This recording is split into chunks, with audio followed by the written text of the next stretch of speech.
Hi everyone, this is Sunette, and in this video I would like to expand on a point that opened up in the previous interview I did in relation to constructive stress and destructive stress, and this is how those moments of taking a break, stepping back, and letting go can really assist and support you out of the cycles that our thoughts and emotions can create within us. So for example, looking at stress, you can condition your relationship to stress and your thoughts and emotions in such a way where you stay in a stress cycle all the time. Like you never actually get to a point of stepping back and letting go of the stress. And so stress starts in your thoughts, and then it becomes like emotional. And if you keep cycling in it, it's how the mind works in terms of creating certain patterns of self-experience. Like you start thinking about things, and then the more you think about it, the more emotions get charged with it, or experiences. And then you think and then react, and then it's like these wheels start forming on a consciousness level. And the more they start cycling deeper into deeper levels of your consciousness and your physical body. Now your physical body starts conditioning its relationship to your thoughts and your emotions.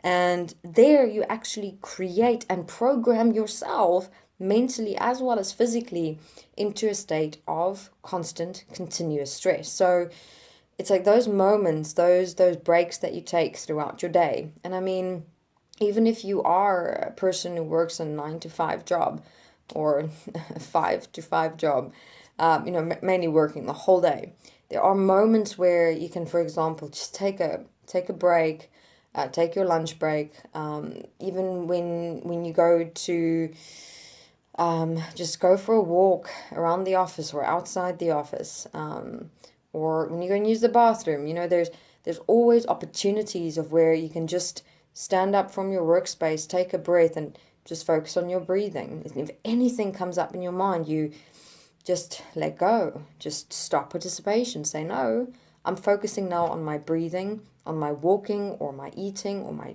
drinking of, coffee. There's so much we miss in the small moments that can ground us, within ourselves and our bodies. And you're doing seemingly simple, arbitrary, monotonous things like eating or drinking, but you don't realize how you're not really eating or not really drinking if, while you're busy taking your break, you're not taking a break inside yourself. When last, you can have a look at it for yourself. When last did you allow yourself to just take a break? Just the things that's coming up in your mind is not going to go anywhere. That's for sure. I mean, there's one thing about the mind, and that is its stories, its storaging of memories and information and data and experiences. It's all in there, all right? You'll be able to access it whenever you choose. So, therefore, it's like this one thing that the mind also does, kind of in the background in its relationship with ourselves, where it like goes into that space or experience of, you've got to think about this now. You've got to look at it now. It's going to go away, or you're going to miss it. You're going to lose it. You have to tend to this right now, immediately. There's no other time.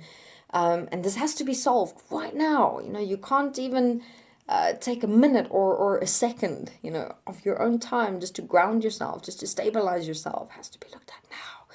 And then you like get bombarded with all these thoughts and emotions and experiences, and everyone, is not a way to live. All right. So whenever you feel like your thoughts and your emotions are in like that pattern, that cycle, same things over and over and over again, and so you keep thinking and keep reacting, and nothing is stopping and nothing is slowing down, take a breath, take a step back, let go.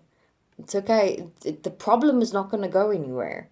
You're actually making it worse by adding more thoughts to it, more backchats, more projections, more emotions, more feelings. You're just adding, like, this problem might have started so small, and now with you thinking about it and adding emotions even more, kind of snowballed inside your mind. And now the problem seems so huge and so massive, and it's taking more mental energy and physical energy to kind of sort through all the chaos that's surrounding this thing inside yourself or your life.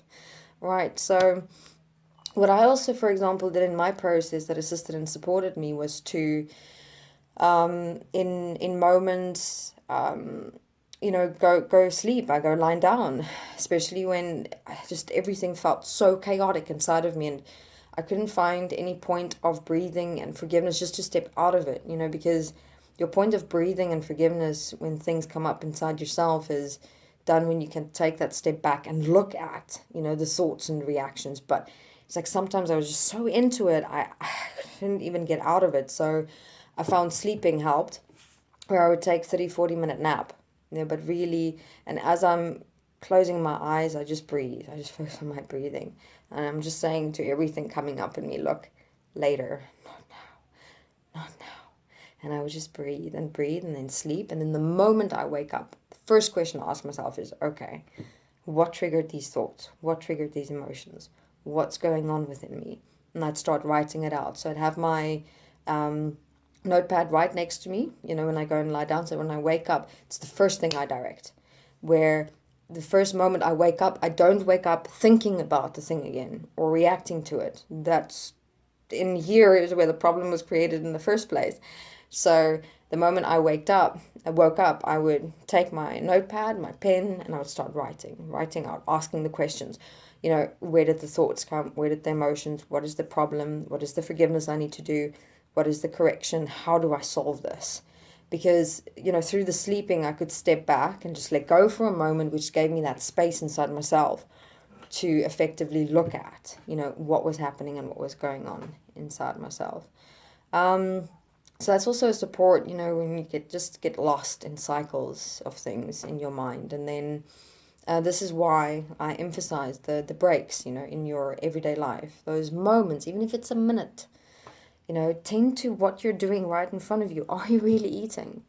Are you really drinking? Are you really interacting with your own body in that moment with what it is that you're eating and what it is that you're drinking? Are you really here in this moment, or are you somewhere else? Right? Use those simple moments. It's always the simple moments that we miss that can actually be the greatest support, just to step back, step out of things for a moment, and then return to it with a lot more stability and clarity and calmness. All right. Thank you very much.